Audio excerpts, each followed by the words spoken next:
ready or not, here I come now. Let's play hide and seek. Prepare to be caught. Here I come now.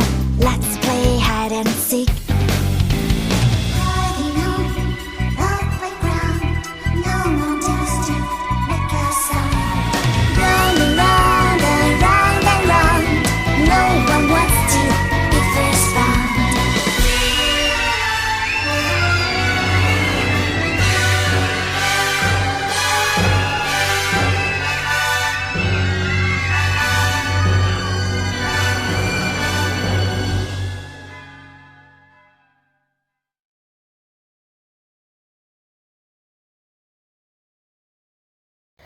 Check out this dude. How's everybody doing? Doing good? I hope you're doing good. My timer's probably going to go off in a few minutes. I need to go check the rice. It's cooking. This guy right here just got cat. Let's read about it.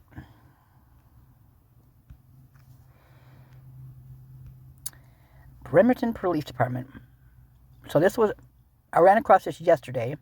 But there's so much going on yesterday. Jeez, I still can't upload 2 of the videos I made because they're too big of a file. So I got to do these things first to get rid of them from my phone, put them on YouTube, so that I can free up space. That's what I'm working with here. Otherwise, I'd be way ahead of everybody. My goodness, I would be so crazy. So update: the subject arrested in this incident is 49-year-old Michael A. Scarletta Teets of Lacey, Washington. He was arrested this morning at 6:30 a.m. at the 800 block of 6th Street.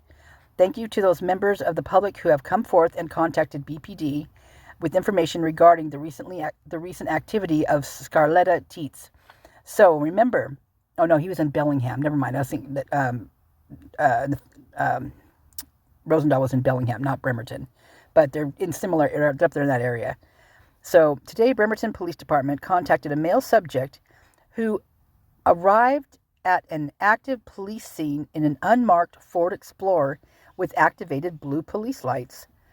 The male subject identified himself as an off-duty Edmonds police detective and was wearing body armor with police and SWAT logos, as well as a metallic Edmonds police badge. After a follow-up investigation, Bremerton Police Department officers learned that the male was in fact not an Edmonds police officer. It was his security guard for a nearby business, and he had been committing law enforcement acts in the downtown corridor. The male subject was found to be a convicted felon, and when he was taken into custody, he was armed with a firearm in possession of a large amount of police equipment. The subject was booked into Kitsap County Jail for criminal impersonation 1st degree and unlawful possession of a firearm 2nd degree. If anyone has any suspicious encounters with this subject where he was impersonating or representing himself as a police officer, please call the Bremerton Police Department. As we have previously suggested, if you suspect the officer you are contacting is not legitimate, the officer you are contacting is not legitimate. There goes away. Timer, shoot. Hold on. It's not legitimate. Here are a couple things you can do if you are feeling unsafe and have doubts. You can ask.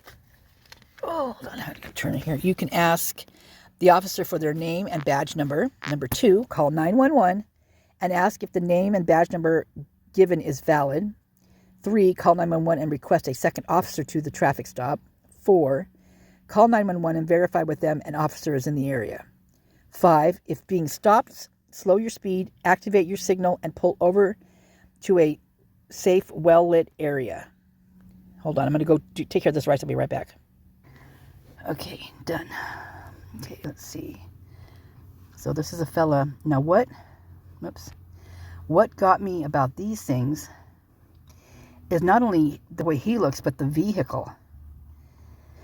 The vehicle, I mean, it could be something, I mean, not as fancy or whatever that, Enon was talking about, but it's definitely got a different look to it. and he kind of has the same look as like the cops over there in Idaho. He's, the high and tight, and the tattoos and the muscles and the tight shirts and the all the gear. It's for him to have all that gear like that. That's crazy.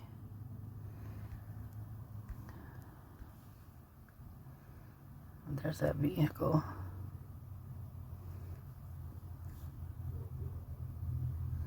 I mean, it's got the bar on top. This, or is that just part of what I'm seeing it differently here? And it looks like a real badge. That's nuts, you guys.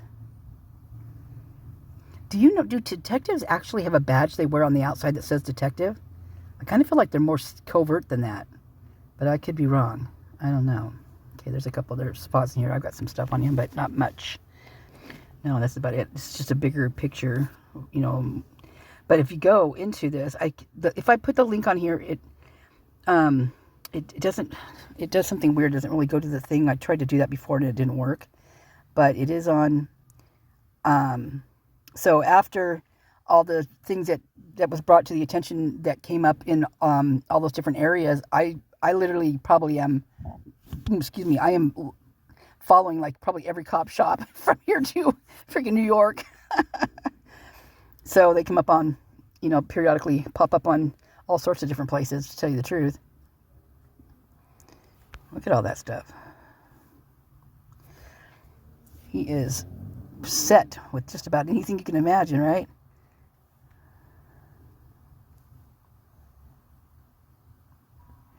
God, I'm trying to think of like underneath that. You know who he reminds me of just with this picture with that blocked out? What is his name? He's also a heavy metal singer. He played the role in Charlie's Angels with Drew Barrymore, where she had the lighter. He was the one following her, trying to get to her. And it starts with an R, I think. His name starts with an R. I want to say Rockwell. It's not Rockwell. I know that. Roz. I can't think of his name. But that's who this guy reminds me of. Okay, well, that's about it for this one. But there's 142 comments on there. They're pretty much all they're saying is, like they're going to really, they'll throw away the key bowl and, things are so loose. So right there is exactly what I'm talking about. It cut off the latter part of that video. But what I was going to say is that from there to, in the areas that the other guys were caught that are in jail now, the JJB gangs and stuff like that, is they could very well be someone up in this, the area that they were, that type of thing, because they were everywhere, right? I mean, they were all over. They were all the way up to, up north in Seattle and stuff, and all the way down to Arizona. So the people that were with them could be anybody, and they could be anywhere. So just a thought.